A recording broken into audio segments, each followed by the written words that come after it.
And Ma'am Catherine, matanong ko lang as teacher po ng ating mga sa daycare, ano pong nararamdaman nyo na binigyan po yung ating mga bata, mga daycare na mga estudyante ng gatas po? Siyempre po masaya kasi po nabigyan sila ni Yorme ng Your Milk at maiinom po nila para lumakas yung kanilang resistensya at maging malusog.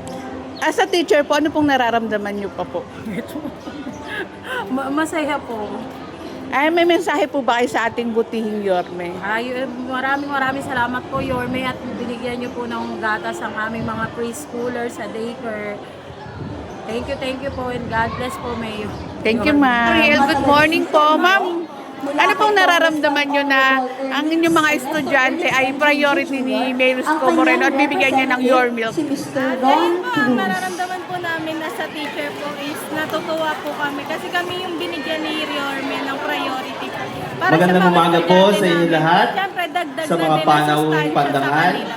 lalong-lalo na sa ating Salamat butihing po. Mayor Mensahe Isko kay Yorme Moreno po. Tumagoso Thank you po, Yorme, at sa ating pagpili Vice sa mga Mayor G. estudyante Atienza. namin bilang Sa ngalan mabigyan ng malasakit na at pag-asa, para sa kami ay taus-pusong Maraming salamat nagpapasalamat po, kay Ma'am Yorme Mirna.